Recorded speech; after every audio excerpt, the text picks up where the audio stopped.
수능이 이제 50일밖에 안 남았습니다. 특히 4, 5등급 학생들은 꼭 시청해주세요. 2등급으로 이제 갈 수 있는 마지막 역전 기회이기 때문입니다. 자, 첫 번째, 이제 문학과 독서에서 한번 말씀드리겠습니다. 일단 먼저 문학에 있어서는 1시간 정도 투자를 하셔가지고 적용 연습을 해주세요.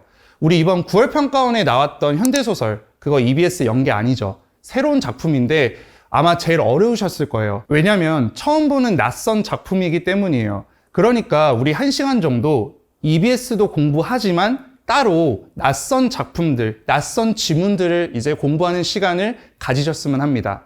그리고 이제 독서 같은 경우는 아마 기출들 많이 푸실 거예요. 네, 그러면 기출 계속해서 푸시고 분석도 해주시면서 따로 이제 EBS에서 내가 어려워하는 제재들 있죠. 뭐 예를 들어 경제, 법, 논리 이런 어떤 지문들을 따로 뽑으셔가지고 배경 지식만 한번 좀 공부를 했으면 좋겠습니다. 왜냐하면 법이랑 경제랑 논리 같은 경우는 내가 배경 지식을 어느 정도 알고 있을 때 그 지문을 보면 빨리 풀 수 있고 이해도가 더 높아질 수 있습니다. 그러니까 우리 시간이 있으면 어려운 주제에 대한 배경 지식 공부를 독서에서 꼭 하셨으면 좋겠습니다. 공통적으로 문학이랑 독서에서 스스로가 적용하는 연습을 하셨으면 좋겠습니다.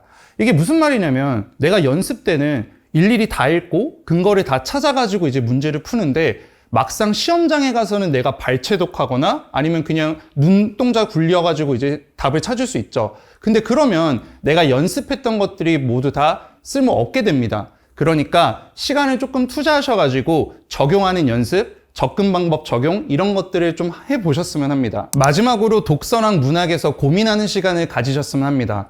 대부분 4, 5등급 학생들은 그냥 문제 풀고 채점하고 만약에 틀렸으면 그냥 해설지 보고 오케이 하고 그냥 넘어갔을 거예요. 근데 그러면 수능장 가서 내가 스스로 답을 못 찾을 수도 있고 그리고 답에 대한 어떤 확신 그런 것들이 매우 없을 거예요.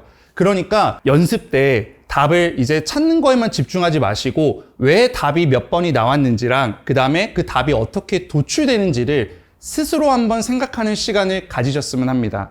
그래서 이렇게 이제 문학이랑 독서 공부를 이제 50일 동안 계속 해 주시고요. 그 다음 이제 두 번째로는 선택 과목에 대해서 한번 말씀드릴게요. 일단 첫 번째 화법과 작문에 대해서 말씀드리려고 하는데요. 아마 대부분 4, 5등급 학생들은 그냥 화법과 작문, 기출 풀고 끝 이렇게 이제 합니다. 하지만 기출 당연히 풀어야 되는 거 맞아요. 그런데 요새 이제 화법과 작문 트렌드를 보면 글자 수도 많아졌고 그리고 문제 자체도 헷갈리게 이제 평가원에서 내기 시작했습니다. 근데 옛날 기출들은 지금 나오는 기출들보다 난이도가 좀 쉽고 그리고 글자 수도 좀 적게 이제 나왔습니다. 그렇기 때문에 저는 개인적으로 기출을 하면서 엔제, 우리 뭐 사설에서 엔제 있죠? 그 사설 엔제를 한번 사가지고 하루에 하나씩만이라도 나머지 50일 동안 꾸준하게 푸셨으면 합니다. 그러면 어느 정도 이제 커버가 될 거예요.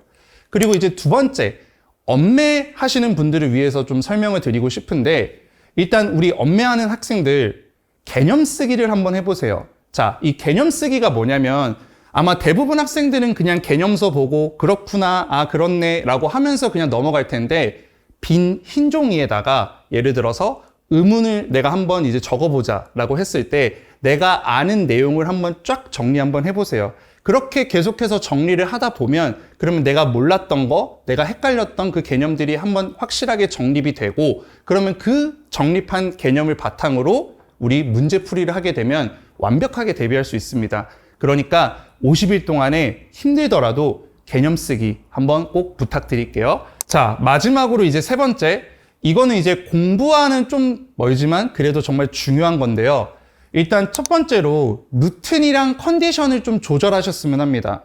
자, 이게 무슨 말이냐면 아마 대부분 학생들은 모의고사를 저녁에 풀거나 아니면 내가 집중이 잘 될 때 그때 이제 풀면서 그 점수가 자기 점수라고 이제 생각할 거예요.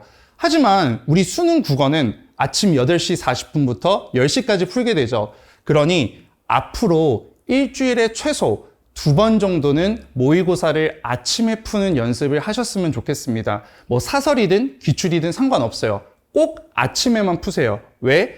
머리가 이제 잘 안 돌아갈 때 그리고 내가 졸릴 때 그때 이제 국어를 보는 내 실력이 진짜 실력이니까 그거에 대한 연습을 꼭 하셨어야 됩니다. 자, 두 번째, 생활 패턴을 지금부터 맞춰주세요. 이게 무슨 말이냐면 학생들이 막 이런 얘기를 해요. 선생님, 저 수능 전날엔 10시에 잘 거예요. 그리고 뭐 6시에 일어날 거예요. 라고 이제 얘기를 하는데, 근데 막상 지금은 막 2시에 자고 막 8시에 일어나고 막 이런 어떤 생활 패턴을 가지고 있어요.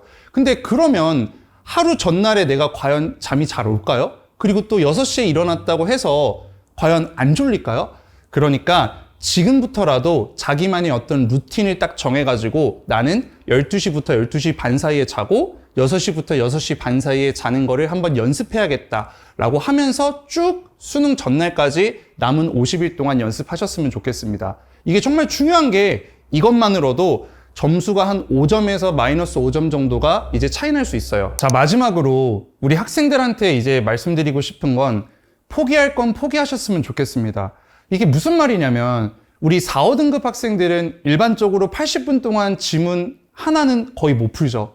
근데 대부분 학생들은 이제 욕심이 있다 보니까 나 다 풀어야지 라는 어떤 강박관념에 이제 사로잡혀요. 그래서 80분 동안에 다 풀려는 어떤 생각 때문에 막상 점수는 더 낮아져요.